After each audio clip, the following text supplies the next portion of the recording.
El profesor Apolinar Veloz es un economista bastante reconocido, un profesor, por supuesto, de la Universidad de INTEC. Ha sido gerente general del Banco Central de la República Dominicana y también pues consultor de organismos internacionales. No se detiene, casi pues trabajando aceleradamente para obtener pronto su doctorado en economía. Y le agradezco al profesor Veloz que haya aceptado esta invitación, bueno, pues para hablar de la situación económica del país, lo que él ve es las cifras, los datos y otros sectores importantes, no solamente de las actividades de política monetaria y fiscal, sino cómo impactan otros componentes, sector eléctrico, etcétera, etcétera. Saludos, profesor, y bienvenido al espacio. Gracias por la invitación, Héctor. Muy buenos días. ¿Cómo no? Bueno, a ver, tenemos los primeros 7 meses y vamos a partir, por supuesto, de cifras oficiales del Banco Central con una economía que ralentizada, por supuesto, a propias, insisto, cifras oficiales, 1.4 del IMAE, del Producto Interno Bruto, del crecimiento de la economía en los primeros 7 meses, muy por debajo de lo que fue el año anterior. Esto, obviamente, las autoridades, todo se explica por el tema de las políticas monetarias, es lo que se dice, que indudablemente pues el Banco Central ya esta semana ha reportado nuevamente el índice de inflación en los primeros 8 meses y dice que tiene su índice meta 4 puntos y tanto, pero bueno, es 4 más o menos 1 la meta. ¿Cómo usted ve pues el comportamiento de la economía en lo que va de año aquí en República Dominicana? Bueno, tiene una tendencia a la baja que es de esperarse. El Banco Central ha aumentado las tasas de interés y al aumentar las tasas de interés no solamente ha hecho que los individuos pospongan consumo, sino que también el consumo duradero que normalmente se financia en los bancos, comprar una casa, comprar un carro, sencillamente ha caído.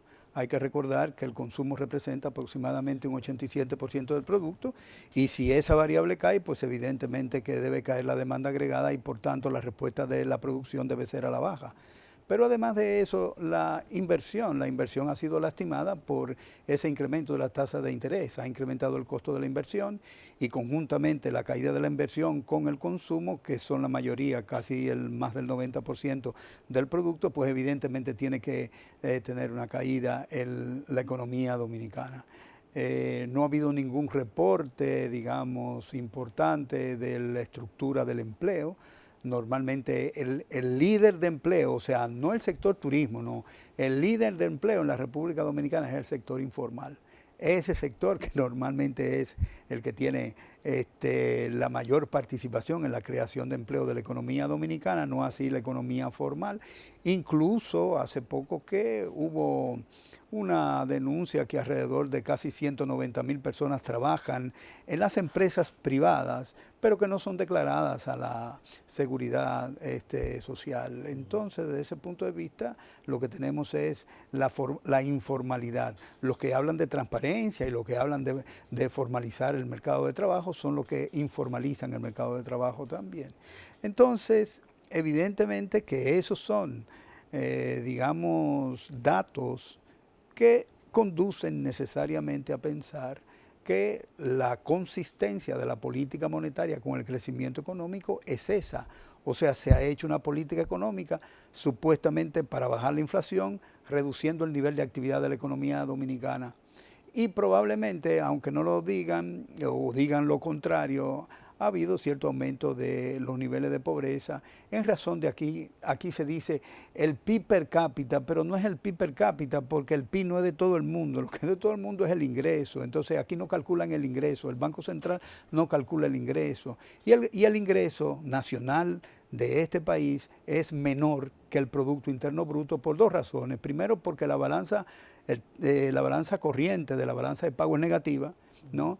Y en segundo lugar, por el hecho de que no hay ningún tipo de compensación de esa cantidad de entrada de recursos que hacen los dominicanos en el exterior para compensar eso, digamos, ese saldo negativo. Con lo cual, el ingreso es, digamos, más pequeño que el producto. Si usted divide el ingreso con respecto a la población, le da un ingreso menor de lo que está haciendo propaganda el gobierno. Entonces, eso no es, digamos, de ahora, eso ha sido una política que se ha hecho durante todos los gobiernos. Y todos los gobiernos lo han comprado, todos los gobiernos compraron la estabilidad macroeconómica. Y la estabilidad es una definición bastante simple y es la capacidad que tiene una economía de volver al equilibrio si estaba en el equilibrio. Aquí estaba en estabilidad, pero no ha vuelto a la estabilidad. Sencillamente tenemos déficit en la cuenta corriente, déficit fiscal, insuficiencia de ahorro interno para financiar la inversión.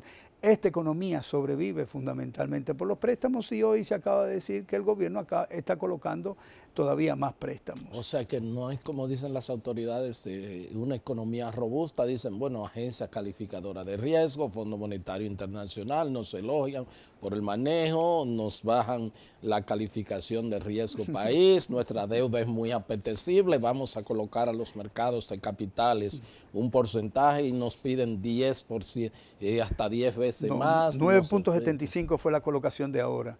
Si hubiera sido un país con menos riesgo, entonces le hubieran puesto 6 o hubieran hecho colocaciones a 5. Esa no es la verdad. La calificadora de riesgo pueden decir cualquier cosa. Hay que recordar que la crisis del 2008, todos los bancos eran robustos en Estados Unidos, incluso esas calificadoras, Fitch, Standard & Poor's, dijeron que los bancos, que todo era robusto, que todo estaba muy bien, y sin embargo se tragó dos bancos de inversión que eran de tamaño significativo en Estados Unidos, y hubo la crisis del 2008. Entonces, y algunas de ellas desaparecieron, algunas calificadoras. Bueno, lo que pasa es que algunas calificadoras la llevaron a la corte, ¿no? Igual que ocurrió aquí. Quien hizo la calificación, por ejemplo, de Baninter, que no fue una calificadora de riesgo, sino una de esas firmas de contadores que hacen la auditoría. Sí, auditorías, retiró del Banco Central la calificación que le había dado Baninter unos meses después que quebró, ¿no? Y sencillamente esas mismas calificadoras son las que califican el Banco Central Dominicano y que califican la economía dominicana. O sea, si vamos a creer en eso y no vamos a creer en las inconsistencias que presentan las estadísticas del Banco Central, olvídense de todo lo otro, vea la estadística del Banco Central y usted se dará cuenta que lo que hay es sencillamente propaganda. Cada vez que se hace una declaración pública y el Banco Central se siente aludido, paga lo que pagan las páginas esas en el Diario Libre, que deben ser caras, muy caras. Entonces paga para callar a quienes ha dicho lo contrario de lo que ellos entienden que ocurre en la economía dominicana. La institucionalidad de este país se ha deteriorado, no solo aquí, sino en otros muchos países, pero aquí se ha deteriorado fundamentalmente, porque los funcionarios públicos no son funcionarios públicos, sino son encargados de prensa y propaganda de la administración de turno. Y eso lo hace, por ejemplo, el Ministerio de Hacienda, lo hace el Banco Central, lo hacen todos, tienen anuncios en la prensa y solamente hay que buscarlo. Yo no he visto un anuncio, por ejemplo, diciéndole a la ciudadanía dónde hay medicamentos de alto costo para que vayan a buscarlo. Eso no lo hay, no hay servicio público, lo que hay es propaganda pública y ahora mucho más con el presidente en reelección. Entonces, eso no pasa ahora, eso pasaba antes también, pasaba con Leonel, pasaba con Danilo. Eso es lo que voy a decir. Lo fundamental, Héctor, es que la democracia se ha dañado por el hecho de que el financiamiento de las campañas políticas sencillamente amordazan y digamos, encajonan al presidente y a todo el gabinete. Y ahora en esta administración, desafortunadamente, mucho más, porque no solamente ha pasado eso, sino que ha puesto digamos, al frente de muchas de las oficinas que hacen políticas públicas a personeros del sector privado, o sea, directamente a dirigir sus, digamos, sectores en los que ellos tienen influencia. De tal manera, que usted dice que entonces en ese sentido se advierte conflictos de intereses.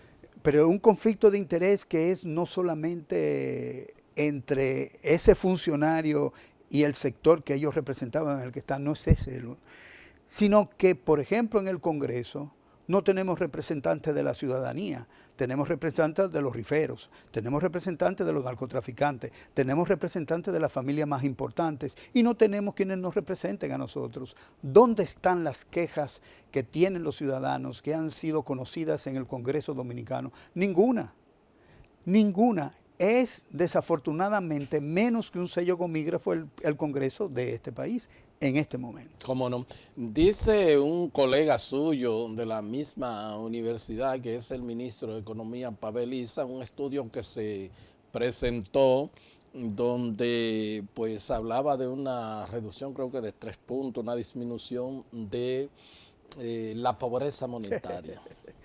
Lo que pasa es, si usted tiene una metodología y esa metodología es engañosa, usted da un número que es engañoso. Cuando ellos calculan, o sea, aquí lo que se calcula es el ingreso disponible. ¿Y qué es el ingreso disponible? El ingreso que usted recibe es bruto, menos, más las transferencias que le da el gobierno, menos los impuestos, pero el gobierno le agrega otras cosas. Por ejemplo, le agrega la remesa de los dominicanos en el exterior. Le agrega, por ejemplo, si usted vive cerca del puente, de alguno de los puentes y tiene una casucha ahí, le asignan una renta y le van aumentando el ingreso disponible artificialmente hasta que llegan a una cifra increíblemente baja de pobreza.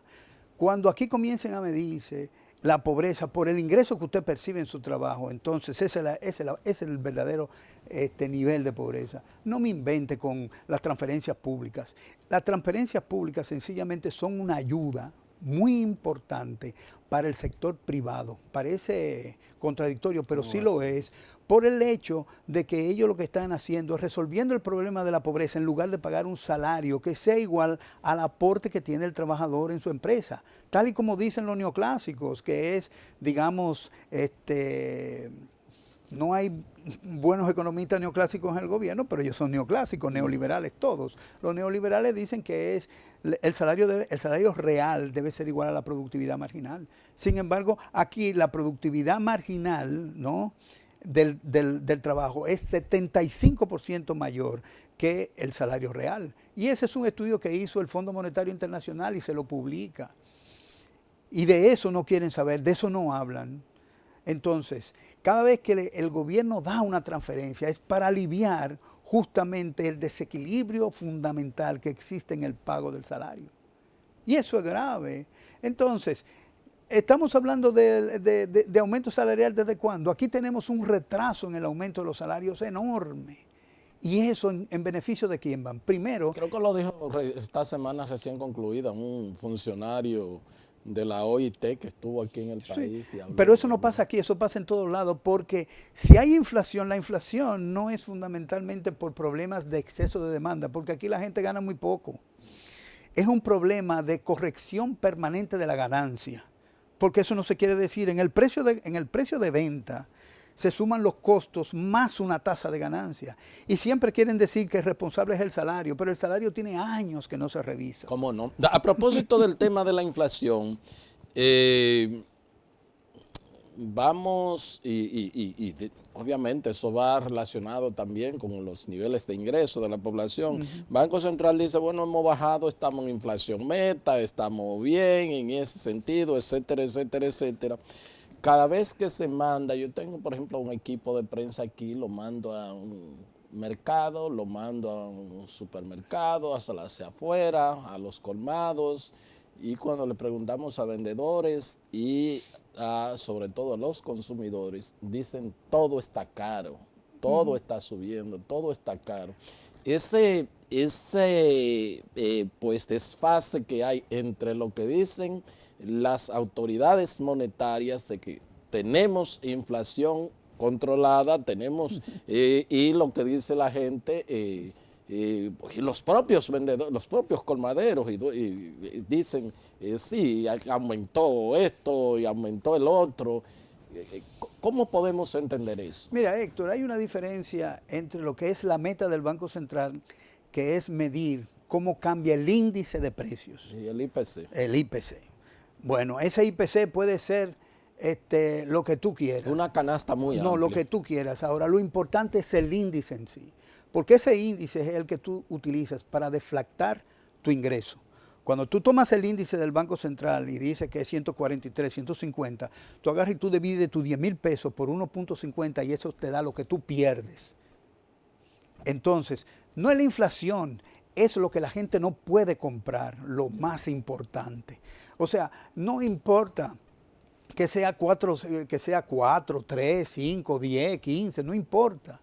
El problema es que la gente no puede comprar. La capacidad adquisitiva. Claro, el problema es que la gente no puede comprar independientemente de que la inflación que mide el Banco Central para su propio beneficio y digamos, vanagloriarse de que ellos son los economistas de última generación, eso no importa. Lo que importa es si la gente puede comprar o no puede comprar. Si la gente es pobre no puede, o no es pobre. Aquí califican a la República Dominicana como de ingreso medio y lo que toman es el Producto Interno Bruto en lugar de tomar el ingreso. No es ingreso que usted está midiendo. Entonces póngame el ingreso nacional. Y el ingreso nacional, como te dije hace un momento, es menor que el producto.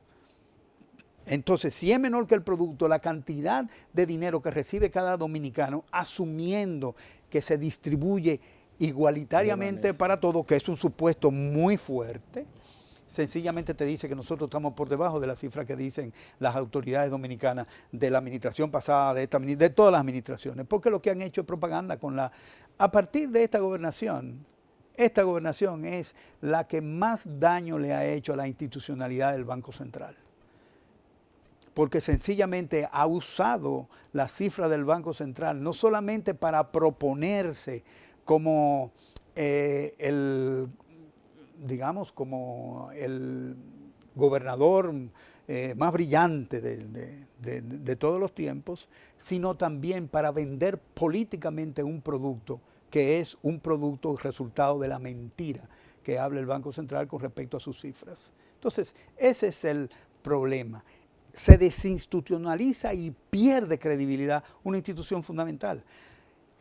Cuando Valdés Albizu salga del Banco Central, probablemente tendremos un progreso extraordinario en el Banco Central, porque él es que impide que la mayoría de los economistas que están ahí, que son muy buenos, hay economistas muy buenos en el Banco Central y que están haciendo muy buen trabajo, él es que no deja avanzar a esa institución.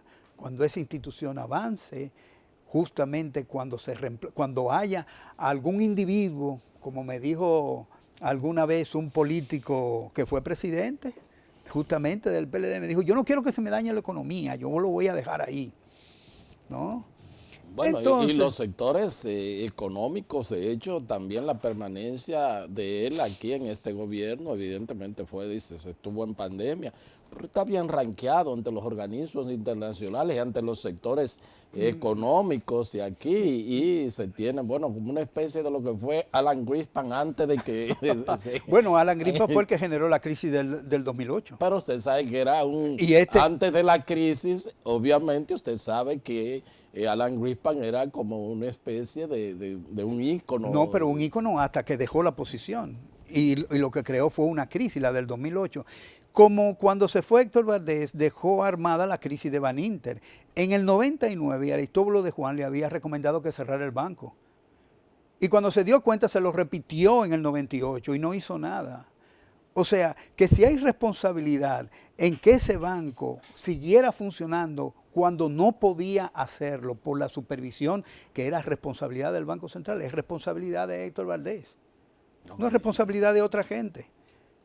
Responsabilidad de Héctor Valdés. Obviamente, responsabilidad también del gobierno de Leonel, desafortunadamente, pero así es.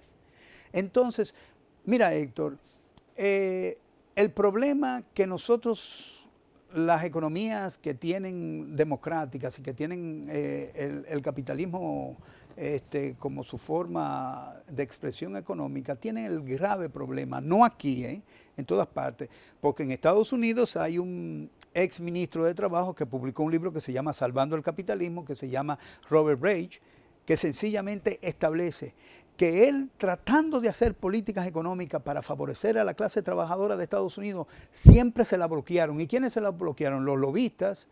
¿Quiénes más se lo bloquearon? Los representantes del sector privado en el gobierno americano. Y ahí está la clave para que la infuncionalidad de la democracia, no solamente en Estados Unidos, que ya se está mirando que hay problemas serios, sencillamente también ocurre en la República Dominicana. Y tenemos el mismo molde, aquí con una diferencia más clara, exceptuando el periodo de Trump, donde Trump fue la cabeza. Aquí no, aquí tenemos el sector eléctrico, aquí tenemos el sector turismo, aquí tenemos todos los sectores con un representante del Consejo Nacional de la Empresa Privada. No es así que se llama ahora, no. El Consejo Nacional de la Empresa Privada. De la Empresa Privada, sí, exactamente. Acordémonos, y ahí hay un libro de Moya Pons que se llama Empresarios en Conflicto, que estableció que el golpe de Estado del 63 fue elaborado y discutido en ese Consejo Nacional de Hombres de Empresa en aquella época. Entonces, sí. O sea, donde Payo Ginebra era la cabeza en ese momento, de tal suerte que la intervención del sector privado en los asuntos públicos es de vital importancia en este país para probablemente tengan hasta candidatos presidenciales. Y tienen candidatos presidenciales y tienen de todo, o sea, lo tienen todo. Aquí la intervención del Estado es un relajo, porque sin la intervención del Estado ellos no pudieran tener los negocios que tienen. El Estado es que le arma jurídicamente los negocios al sector privado, tan sencillamente como eso. Y me están diciendo que no, que hay que reducir el tamaño del Estado. No, hombre, no diga eso. No diga eso cuando se ha usado a anchas y largas todo lo que ha sido posible en el Estado Dominicano para hacer negocios. Ahora ha sido un poco, digamos, más descarado en el sentido de que se han hecho APPs y se han hecho fideicomisos, que es el fideicomiso es el enemigo número uno de la transparencia. Le voy a solicitar que me están haciendo señas para ir a cumplir con unos compromisos y inmediatamente venimos con eso, con que el fideicomiso es el enemigo número uno de la transparencia. Pausamos y regresamos con la parte complementaria, con esta entrevista con el profesor Apolinar Veloz. Es un economista, fue gobernador ex gerente general del Banco Central. Yo creo que así nos lo permitirían. Y además es un reconocido profesor universitario, consultor de organismos internacionales. Pausamos y venimos con la parte complementaria de la entrevista.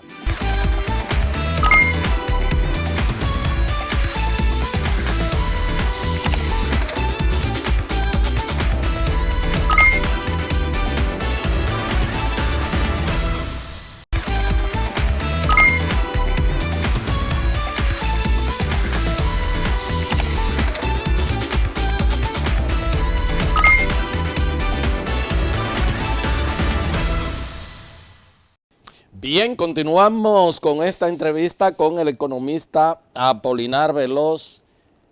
Tan fuerte así el tema de los fideicomisos, lo que usted planteó antes de la pausa, profesor.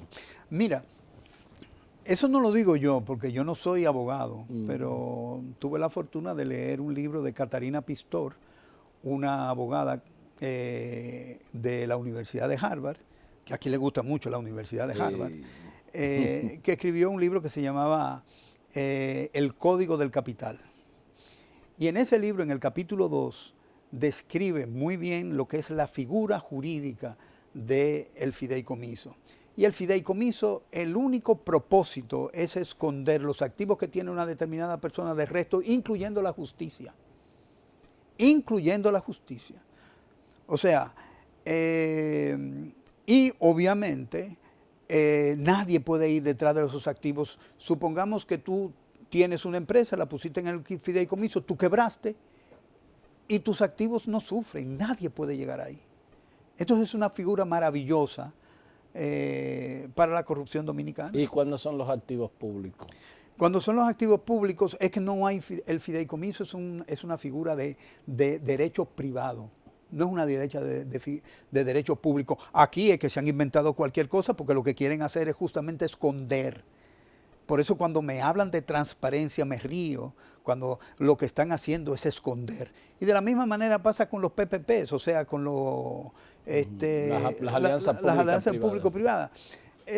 Las alianzas público-privadas ya pasó en el gobierno, en los gobiernos anteriores, creo que estuvo, ¿cómo era que se llamaba? El que estuvo en finanzas, que tuvo ese problema con una APP y mandó a revisar ese contrato, que bueno, justamente fue el del peaje sombra, ¿no? Y lo que ocurre es sencillamente que uno de los elementos fundamentales de una APP es repartir los riesgos entre el sector privado y el sector público. Pero ¿qué hace el sector privado? Muy inteligente el sector privado, todos los riesgos le corre al sector público y los ingresos al sector privado. Y obviamente eso es una forma de hacer negocio maravillosa. Se estatizan las pérdidas y se corporativizan se generalizan las pérdidas. Y se corporativizan las utilidades. Y se privatizan las utilidades. Con la ventaja de que nadie puede tocar eso. Fíjate que el peaje sombra no se pudo llevar a la justicia porque ahí había mucha gente que tenía intereses y que había comprado, o sea, la deuda con que se financió eso, esa deuda, muchos de la gente que tenían intereses en esa empresa tenían parte de esa deuda. Entonces, definitivamente, la forma de hacer negocios en este capitalismo moderno es la forma más cercana al pillaje que hay. Pero bueno, inclusive el tema el norte de la campaña a la reelección del presidente Luis Abinader es el ejercicio de la transparencia en la administración pública. ¿Usted entonces no está tan convencido de que ese sea el mayor pues tangible de esta gestión? No, hombre, para nada. A mí me parece, por lo que tenemos de experiencia hasta ahora, es que el uso de la justicia ha sido sencillamente para reducir la estatura política de los contrarios, nada más, ¿sí? ¿Dónde están los presos? No hay ningún preso en ningún sitio. Entonces, ¿cuál transparencia? ¿Cuál justicia? O sea, está bien, se ha hecho un esfuerzo, pero el esfuerzo no ha llegado a a feliz término, no ha llegado ahí todavía. Cuando haya justicia, efectivamente, y no se esté mirando que si es el candidato fulanito o el ministro fulanito, o el perencejo o cualquiera que sea, o el empresario fulanito, que, por ejemplo, mira, en las redes sociales ha estado circulando justamente el hecho de que el individuo que era dueño del negocio que se incendió en San Cristóbal está preso. Estaba preso. ¿Ya no está? No, ya le dieron una medida de coerción. Ya le dieron una medida de coerción. Pero al de Villa Agrícolas no le dieron nada. Ah, no. Ah, eso no lo llamaron. Eso ni se judicializó. Eso ni se judicializó y hubo muertos ahí y nada. Como 8 o 9 muertos. Ah, bueno, entonces, ¿y entonces? ¿Qué justicia? Para que haya democracia, uno de los elementos fundamentales es la justicia. Si usted no puede garantizar la justicia para todos, usted no me está hablando de democracia. Por ejemplo, el desobedecimiento que tienen todos los partidos políticos a la decisión de la Junta Central Electoral. La Junta Central Electoral, todos debían renunciar. ¿Cómo va porque a ser? ningún partido político le ha hecho caso. Ninguno le ha hecho caso. Y supuestamente está administrando una ley. Entonces, ¿de qué democracia me están hablando? Y nosotros no estamos jugando con eso. No es votar cada 4 años, eso no es democracia. Eso no es democracia. O sea, democracia es sencillamente que se garantice el derecho de todos los ciudadanos. El derecho a la salud, el derecho a la educación, el derecho a hablar, el derecho a disentir, el derecho de que los representantes en el Congreso lleven su voz al Congreso. Eso es democracia. Pero no es relajo que tenemos ahora. ¿Cómo no? Esta es una economía, esta es una sociedad de relajo. Wow. Mire, ¿qué le parece a usted el sector eléctrico? Porque la verdad es que eh, las quejas con los apagones, con las altas tarifas, y se dice que avanzamos y que tenemos generación, que tenemos todo, pero es un problema sempiterno de 50 años en los cuales yo le digo a usted, por ejemplo, en este pequeño estudio, que no es donde se está pasando la entrevista, no son de los estudios, es un estudio propio. Yo aquí, además de pagar alta factura, tengo que tener una planta que muchas veces no es de emergencia, sino es fija. Tengo que tener un inversor, tengo que tener UPS para regular todas las máquinas que tengo, y como quiera me crean daños a equipos que son muy sensibles, y entonces esa situación. Es lo mismo, cuando usted pone por delante de la política pública a los negocios, entonces las políticas públicas no funcionan. Cuando usted tiene un representante del sector privado dirigiendo a un bien público con una mentalidad privada y con intereses en el propio sector, los problemas no van a ser solucionables. Ahí lo que hay es negocios. Entendamos que el gobierno es la forma de inaugurar nuevos ricos cada 4 años y a veces y enriquecer a lo que financian esas campañas. No ha habido políticas para resolver el problema eléctrico. Ha habido políticas para hacer negocios, como en todos. O sea, el Banco Central casi ya tiene 1 billón de pesos en certificados. Vaya a un banco y a comprar un certificado de esos, de lo que ellos emiten a 10, a ver a cuánto se lo dan a usted. ¿Cuánto le dan? 7. Entonces usted se pregunta, ven acá, y no es 10 que dijo el Banco Central que es la tasa de interés. Sí, pero hay 3 que, ¿quién se queda con ellos? Y eso es sencillamente ventajas para un grupo. Cuando le bajan le suben, por ejemplo, el financiamiento al encaje legal. O sea, los bancos tienen recursos en el Banco Central y por eso el Banco Central le paga. Cada vez que suben la tasa de interés, ellos se benefician. Sin hacer nada.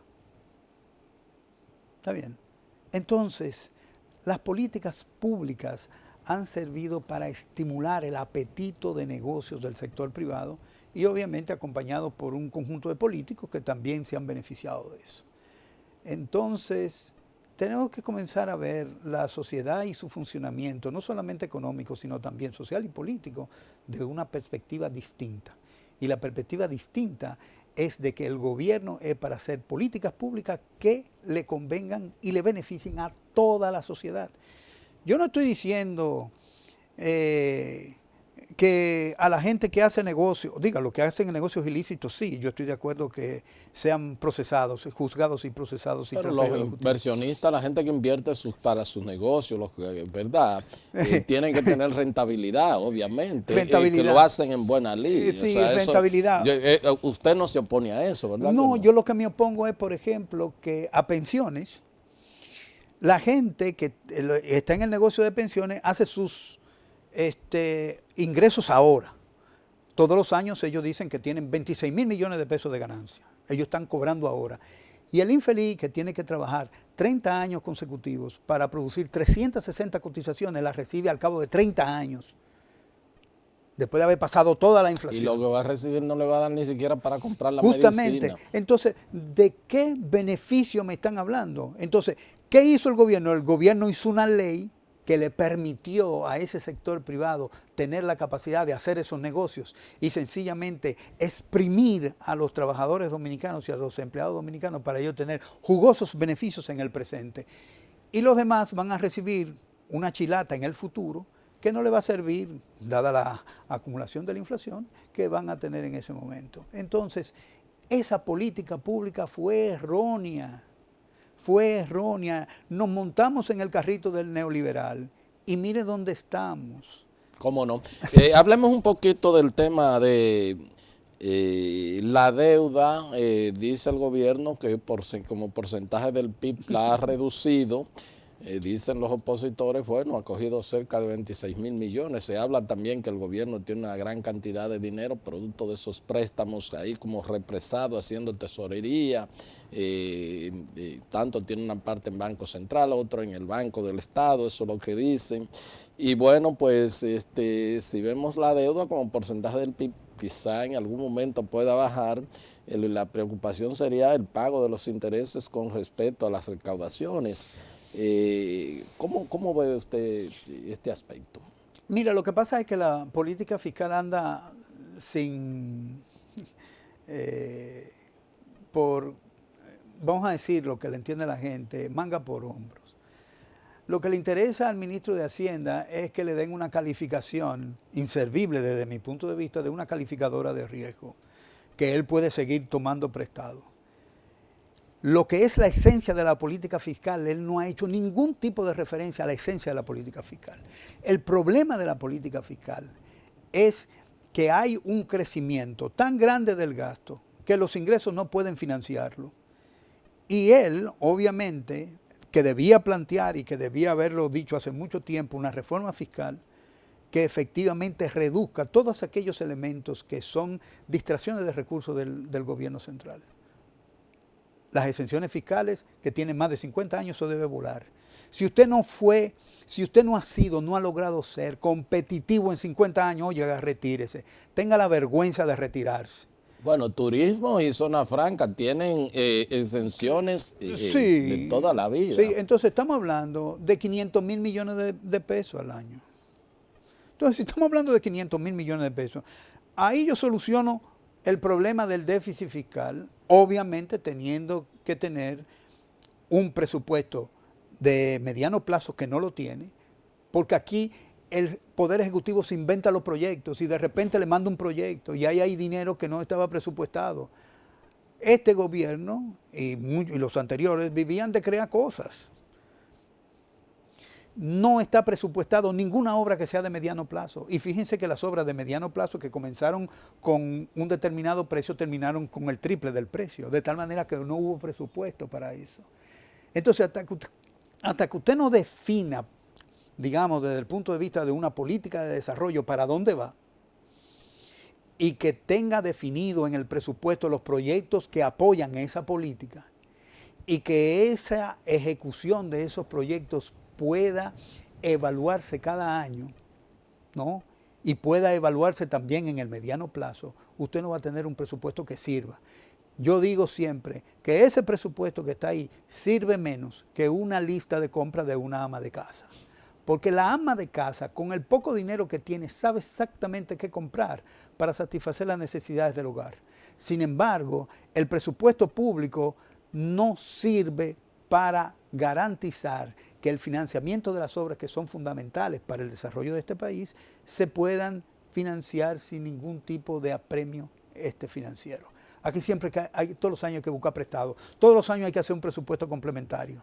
Cuando el presupuesto complementario debería ser el resultado de que hubo una catástrofe, de que pasó un ciclón y hay que reformar el presupuesto porque eso tuvo efectos presupuestarios importantes. O que sencillamente hubo una crisis en Estados Unidos y que la tasa de interés subió y que los préstamos ahora son más caros y que ahora yo tengo que buscar el financiamiento para eso y efectivamente entonces tengo que modificar el presupuesto. Pero aquí se hacen los gastos por adelantado y después se resuelven en el complementario.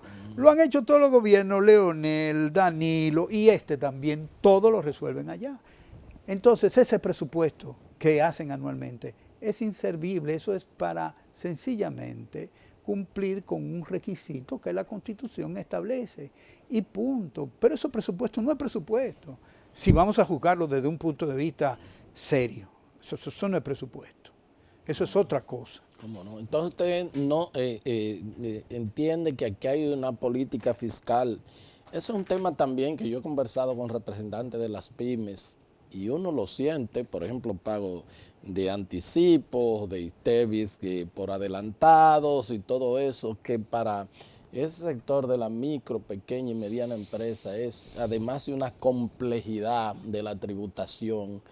Y bueno, el hecho también de que cuando se hay una liberalización de recursos A veces los estados financieros de las pequeñas, micro y medianas empresas no son tan atractivos, las instituciones financieras pues se van por los grandes empresarios a colocar esos recursos, o sea que el tema de la tributación y el tema también del acceso a un crédito en condiciones verdaderamente que puedan competir es muy difícil para las MIPYMES, y es constante esa queja que yo entrevisto a representantes de esos sectores y reitero, además el tema de los servicios, que les resulta muy, muy difícil, y aparentemente eso como son los incentivos de la informalidad, eso es lo que yo como puedo advertir. Mira, lo que ocurre es lo siguiente, Héctor.